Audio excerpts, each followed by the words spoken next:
Ngayon, nandito kami ngayon sa SVD Farm dito sa Tagaytay area. Malapit sa Pink Sisters. Ganda. Free entrance lang dito guys Walang bayad. Tapos yung mga kubo, wala ring bayad. Although, bawal magdala ng outside food. May misa rin dito. Alam ko every Friday. Kaso Thursday ngayon. Ito siya guys. Bawal maingay. Ayan.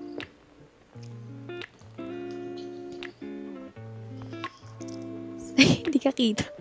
May araw. Wow! Grabe, nakita nyo yun, maaraw lang siya guys. Pero mamaya, mas malamig here. Tsaka, siguro, I think may mga ilaw din. Oh, nasa tuktok kami. Para tayong wala sa Tagaytay, parang feeling ko Baguio feels siya. As you can see rin sa title natin, nagsi-celebrate kasi kami ngayon ng ika-6th anniversary namin. So, perfect yung pinuntahan namin para mag-pray and mag-reflect sa 6 na taon na pagsasama. Alam mo talaga. Again, but I don't wanna think what's toxic, but who cares? Light the candle and pray. We're over, hands under covers alone. Hi guys! We're back! After na yung mag-ikot-ikot, nahanap namin yung SVD Cafe. So, nabanggit ko kanina na mag-Q&A kami. So, perfect itong place na napuntahan namin. Kasi tahimik, konti lang yung tao since weekdays ngayon. And siguro, madami yung tao pagka weekends. Matagal na namin itong hindi nagagawa. So, let's do this. Kaunod. Ano yung yung pinakagusto mong regalong binigay ko? Meron ba? Ay, grabe. Joke lang. As in, dapat material talaga. Mali ko ba? Syempre Ang yung ganda mga... yung alam Okay. nila yung Alam nila na may binibigay ko. ko. Nag-break kasi tumating na yung order namin. So, order ako dito ng strawberry cheesecake boba series. Order ni mama Ibig na sabihin ito sa'yo. Spanish latte, iced coffee. Pinaka nagustuhan ko at pinaka the best, yung nag-decide siya na kumuha ng bahay. Kasi guys, ano pa lang, ilang years pa lang kasi kami noon. 2 years pa lang. Tapos parang umagree na siya sa akin na kumuha na kami ng house. Which is siya naman talaga yung nagbabayad noon. Kung i-consider niya yun as a gift sa akin. So, Ay, hindi. hindi kasi yun yung pinaka parang meaningful. Parang hindi naman siguro lahat ng lalaki is parang iti-take yung risk na, magbayad ng ilang taon para dun sa house na hindi ka naman sure kung yun yung titirhan niya ba talaga or what. Or kung kayo ba yung magiging end or not. So, nasagot ko ba yung tanong mo? Parang ayaw mo. Ako naman, my question is, di ba inas mo ako about sa material things? Ako naman, ano yung pinaka-favorite memories mo in the past 6 years? Pinakatis mo na kanina yan eh. Oh, hindi. Akin tanong yan eh. Siyempre nung Wala na ako. nag-Hong Kong tayo first. First out of the country ba naman na nagala. Kasi syempre nakarating kami sa Disneyland. Dami na yung napuntahan din sa Hong Kong. Hindi lang Disneyland eh. Madami din kami natikman na mga pagkain. Ako naman na magtatanong. Una tayo nag-meet o nag-chat dun sa Omegle. Online yun guys, online. Kung hindi tayo nag-meet doon, tingin mo ba Maglalandas pa. magiging magkakilala tayo in other way? Hindi, actually guys, tagal na namin tanong to. Lagi na natin tinatanong to sa isa't isa. Kasi feeling talaga, ako, for me, ang answer ko doon is, feeling ko talaga hindi kami magkakakilala nun. Magkakatagpo na lang. Kung sakaling hindi kami nag-meet doon sa online nga. Kasi feeling ko, malayo eh. Although siya kasi, ang sagot mo kasi doon ay, Posible. yon. Ako kasi, hindi talaga posible. Siya, feeling niya may chance. So, alam niyo na kung sino yung mas may gusto sa... Ganda yan. Walang Yun nga, parang yung saying na, everything happens for a reason. Kasi feeling ko, if hindi nangyari yung mga bagay-bagay na ganun, yung mga nangyari before kami mag-meet, feeling ko, hindi talaga kami hindi magtatagpo yung landas namin. So, sa kanya kasi may posible daw, like parang mag-meet, baka magkita daw kami sa mall, ganun. Feeling ko mo naman, siya, ganun. Sorry, ito lang yung barya ko. ang sama mo talaga.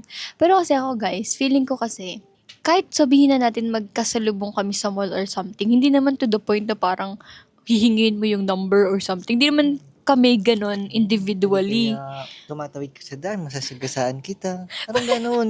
Grabe, bakit parang lagi ako yung napapahamak? O sige, iba na lang. Hino-hold up ka. Hino-hold up ka. Siyempre, ililigtas kita. Kaso pag may baril, ihaharang kita ganun. Manang...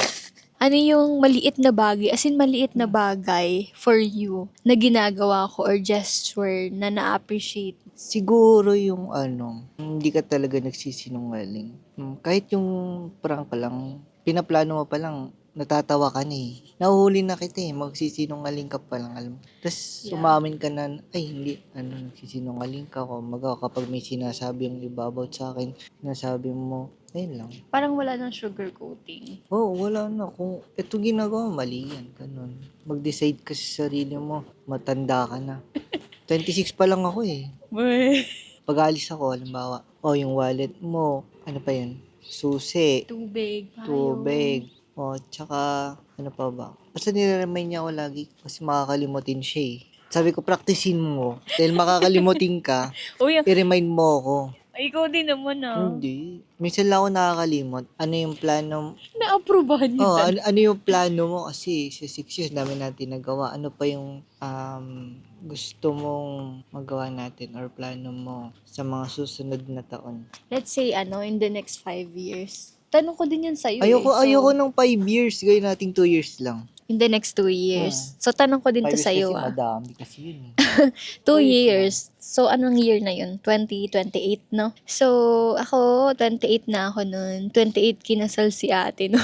Tanda So, mo na. dapat, most probably, dapat married Kasal na si ako. Kuya. No! Kuya James. Ako! Ay! Ba't ka nandadamay ng pangalan dito? Ay, sorry. Yan. In the next 2 years, I hope na nakasettle down na kami. Kasi feeling ko, by that time, baka nakalipat na rin kami ng lugar dun sa house na pinag-uusapan natin. Wow, kami.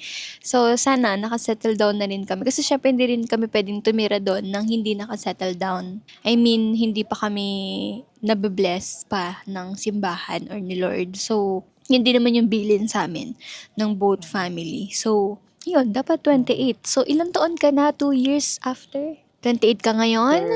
29, 30. So, maganda kasi guys yung age gap namin. Here's the Pansit. pansit, canton, sotanghon. Dami. Yan siya, guys. Spaghetti. Feeling ko kasi right age na yung 28 para magpakasal ka or kasal ka na by 28. And siya din, 30 na siya nun. Sa mga nag-aabang dyan, wala pa pong nagpo-propose. Ay, ikaw naman. Yun din yung tanong ko. Syempre, yung ganyan, alam mo na eh. Sinabi mo na sa akin eh. Alam ko na yan. Hindi na sasagot ko. Okay. Sa akin naman, in terms of business naman. Kasi nag-start na kami guys, Printrix, tsaka Butter half. yung Butter Half. Maganda din kasi mag-start na ng business. Gusto ko, papalago ba, ganun.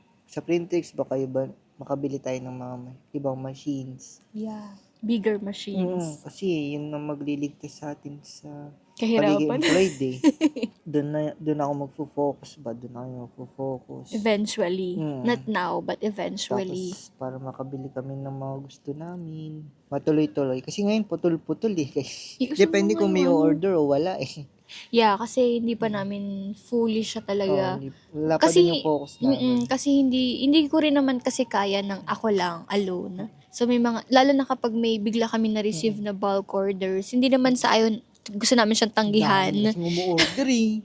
Pero syempre, blessing yon. So, ina-accept namin. So, nagre-request ako sa kanya. Syempre, partnership yon na tulungan niya ako. Pero syempre, may times din kasi sa work niya na sobrang busy din niya talaga. As in, hindi rin pwedeng ipagsabay. So, ngayon, since, yun nga, kaya nag-open kami ng panibagong business, which is meron kaming kapartner, si ate and si Kuya Ryan ng cookies. Kasi, at least yon meron akong ibang makakasama sa pag-handle ng business. Kaya, pero open pa rin yung Printrix namin, guys. Tuloy-tuloy pa rin siya.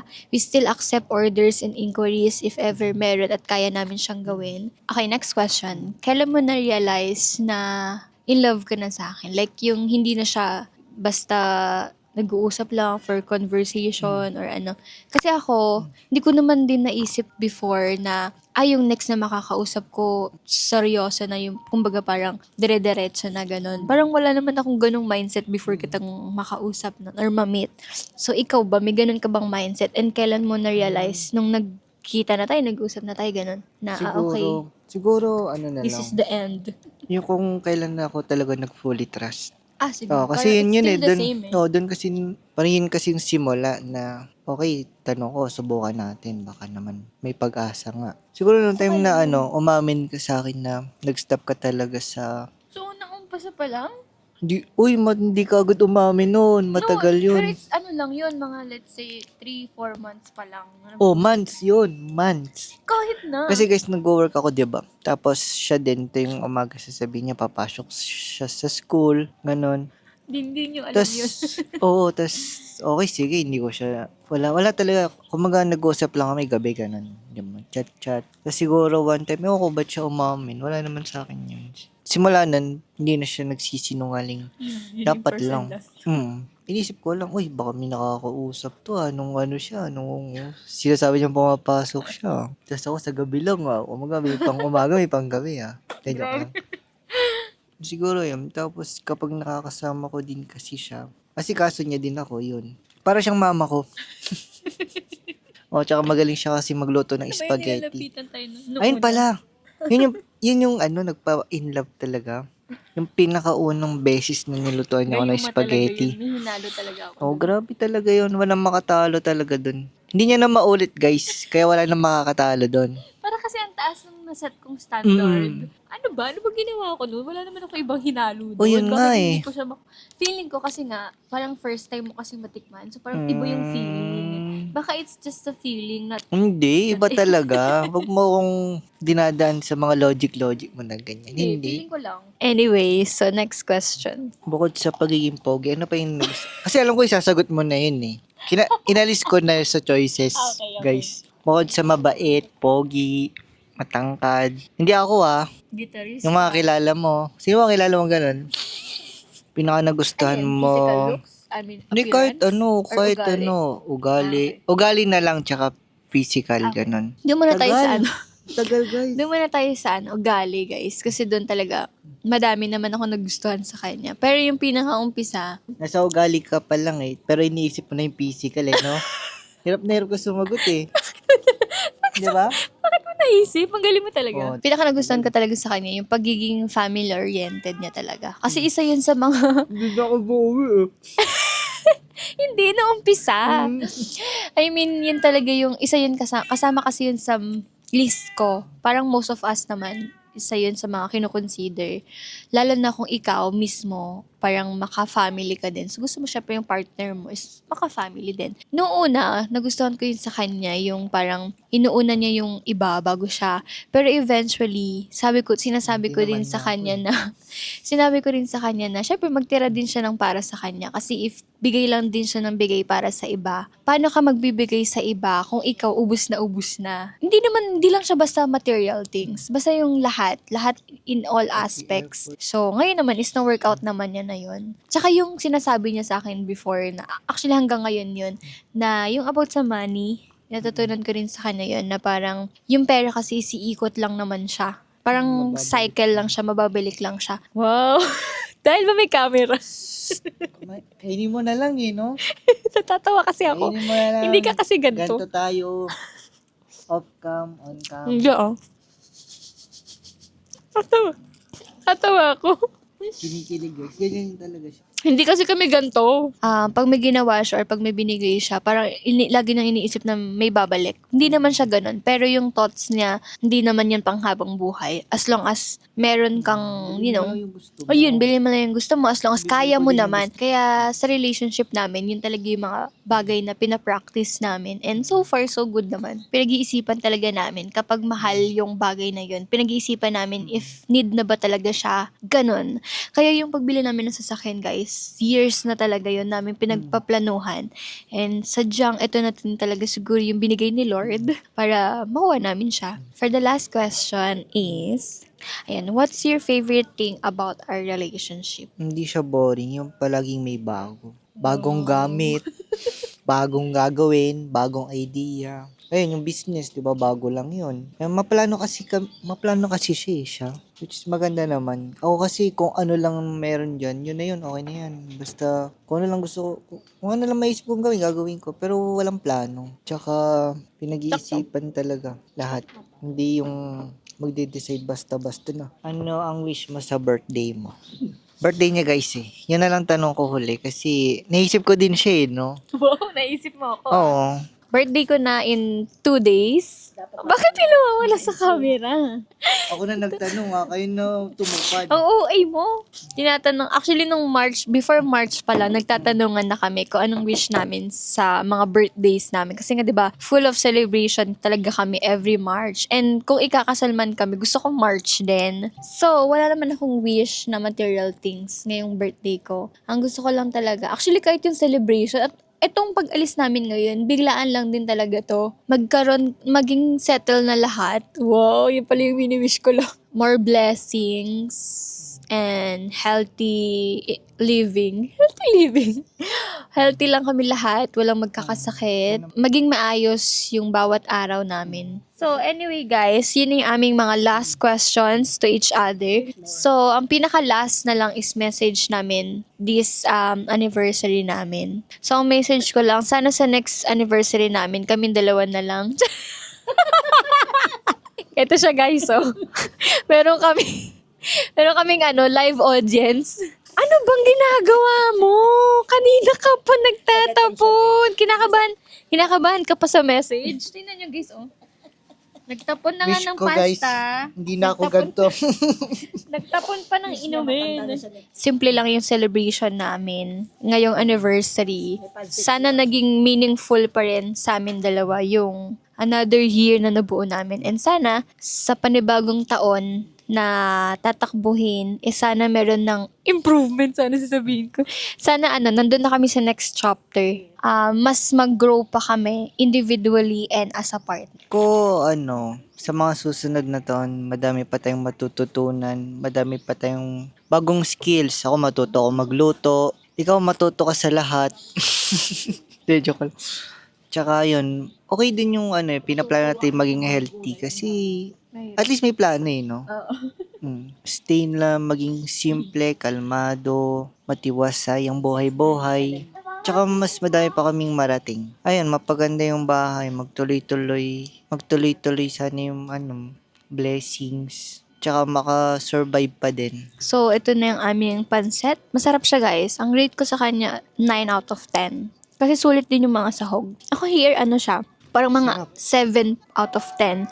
Masarap yung pearl niya, pero hindi lang siya yung in-expect ko na strawberry cheesecake. Maganda dito guys, kasi free entrance, tapos free parking pa. Tapos every Friday may mass pa siya. And sobrang laki pa. Actually, di pa namin siya naiikot talaga kasi may kabilang side pa. Siguro magpipicture lang kami dun sa kabilang side before kami umuwi. Para may remembrance. So, ayun lang guys. Sana nagustuhan niyo yung video namin and sana marami din kayo natutunan sa relationship namin. And I hope to see you guys on our next video. Bye! You are the cause of all my stress. You've been ignoring all my texts.